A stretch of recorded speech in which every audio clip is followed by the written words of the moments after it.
On the Feast of the Annunciation, we read the beautiful story in St. Luke of how the angel Gabriel came to Mary. In just a few words, he explained all that Mary needed to know. She would conceive and bear a child who would be the Son of God. And she says, "Let it be done to me according to your word." How does she accept this mission from God? What sustains her? She listened to what the angel had to say. She questioned it when she said, "How can this be?" But she continues to listen and to obey. Let it be done to me. Mary says yes, a full-hearted, completely open yes, an openness that was filled with the life of Jesus Christ, literally. Louise de Marillac struggled to hear what God wanted to communicate to her. She was troubled about her life when she hadn't been able to keep a vow she made in her youth to enter a convent. On Pentecost in 1623, she says that her mind was instantly freed from all doubt. It was the gift God gave that she could finally listen to what it was God had in store for her. Her worries seemed to melt away. Just as in Mary's experience with the angel, she heard things that she couldn't understand. To remain with her husband, and that a time would come when she would be able to take vows, but yet be in a place of coming and going. That she had nothing to fear from a new spiritual director, and the assurance that it was God who was teaching her. In this light of Pentecost, the Lumiere of St. Louise, she tells us how she listened. She had struggles, yet she was open to listen and to discern exactly what was God's will for her. In her own way, she said, "Let it be done to me according to your word." This light of Pentecost stayed with her all her life.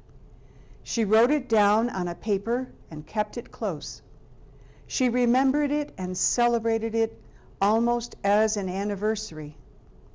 One time, she wrote to St. Vincent asking to receive his blessing at Mass, because the great feast, Pentecost, which is approaching, is a powerful reminder for me of all the special graces that his goodness granted to me some 22 years ago, which obtained for me the happiness of giving myself to him in the way your charity knows. In 1633, she finally gathered 5 or 6 young women in her home to help them learn how to be servants of the most abandoned in their society and to find Jesus Christ there. Her home became that place of coming and going that she heard about in the light of Pentecost. The young women learned how to dedicate themselves to God. They became daughters of charity.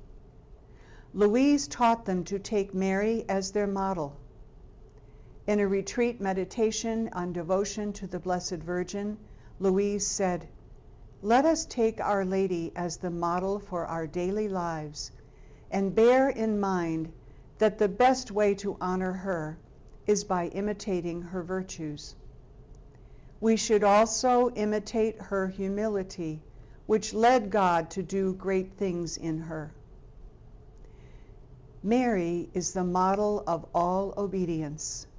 She listened to the Word of God and followed it. Louise modeled that same action of listening for what it was God was asking of her and then following it. It was not always easy. The yes of Mary and the yes of Louise were followed by many other times of saying yes to what God revealed to them. In our own lives, we are called to do this day after day. We listen to the Word and keep it. Let us ask of God the grace of fidelity to say, along with Mary and St. Louise, "Be it done to me according to your word."